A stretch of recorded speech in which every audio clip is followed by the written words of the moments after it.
Let me then go to Maryke. Maryke, you are also usually working in a rather male-dominated kind of all these international meetings still, although it's changing now. Now also after listening to Janine, would you like to also share your thoughts with us?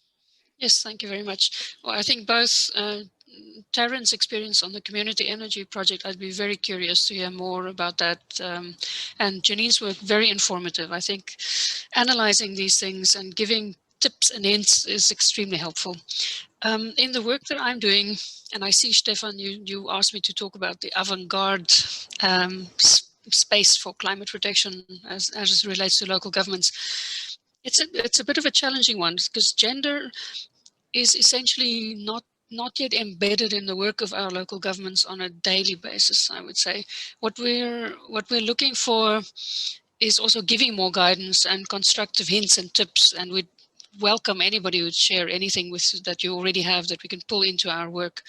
We'd be very pleased to share that because in principle, local governments are increasingly now tackling climate change. They understand the importance of doing so, but they don't have the full spectrum of tools available either. They also look to national governments to create that enabling space. So we have where there's a lot of wish and interest to do, but not necessarily all the capacity and capability to do so. But if we look at climate change and then considering gender considerations, there are limited gender considerations currently in planning, investment, and management in cities. That's the fact, I think. There's also, at the same time, the same also for limited engagement of marginalized communities, of the poor, of the vulnerable, all of the people who would really seriously be affected by climate change. So that is something we're addressing in our daily training, capacity building of local government, both the political leaders as well as the technical experts. And the aim is to just bring that perspective in. What would enable women to participate? How can your capacity building programs be adjusted to include women who might also have come again from different backgrounds? When we want to engage with the community, you need to talk to the bakers, the dentists, and everybody in between. You need to have that conversation also with the housewives or people who are looking for a job who cannot get one. So it's a very complex, diverse space. But if you don't focus actively on women's empowerment and make that part of your daily planning, that's not going to happen either. So this is also where we encourage our mayors and councillors to make sure that that's embedded in the work planning of the local governments. We've also seen that women typically face more difficulties when accessing urban services or participating in public or political life.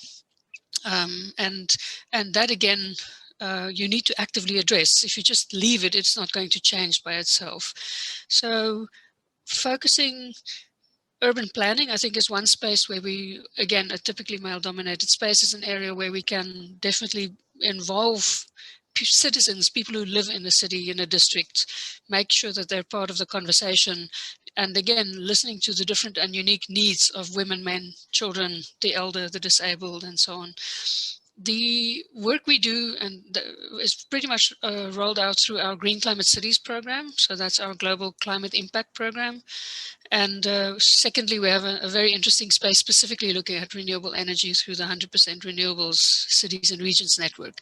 And in both these, the program and the network, we offer free guidance to our constituency, local and regional governments. The piece on gender equality, women empowerment needs to be upgraded and updated. I've seriously now listened to everybody speaking today, has given me some interesting insights onto what we could do there. But it's also to bring this topic more to the front and to the attention of those who can actually do something about it. What can we do about it? When you talk about access to energy for a community, when you talk about climate and energy action plans, we could incorporate gender considerations.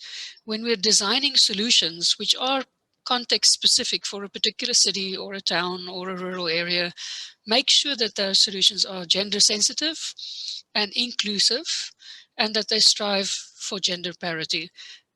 Typically, you're thinking of a technology to be implemented, but you're not thinking of what we could call these soft or social issues, which are just as important. I think the importance has been underestimated, that everybody always wants to throw technology at a problem, but you need to also consider the social sciences when you're tackling climate change. We need to understand people's behavior, and this also implies then different categories of people. I think community energy projects are in that sense ideal, because it's a it's a local investment. It can create local jobs, local ownership on something that you use on a day-to-day basis, energy. So it's actually an interesting space, which I think has tremendous potential for future investment, to really bring that on board. One hopes that that crowdfunding and other financing mechanisms could really look into this gender space. What I do see, and that's quite interesting for me, is our own donors around the world are now also putting these requirements into the grants that they give us, so that it's not a side issue anymore. It is really embedded in our own daily work as well. I think investment for me is one area in the urban planning space when we have to tackle climate change, where now we've learned from COVID-19 and the global pandemic that our systems are not very resilient and robust. And when I say systems, I'm talking about everything. Our systems, procedures, and infrastructure has also been highlighting weaknesses. So this space where many national governments are now putting money on the table for redesigning also urban spaces, I think we should use that as an opportunity to make sure that equality, respect for people, respect for the environment, and women's empowerment are part of those processes. This is a wonderful and unique opportunity, probably a once-in-a-lifetime opportunity we have, that we could really take in and benefit, and make sure we put this agenda squarely in the middle of that space. Thank you, Stephen. Stefan, back to you.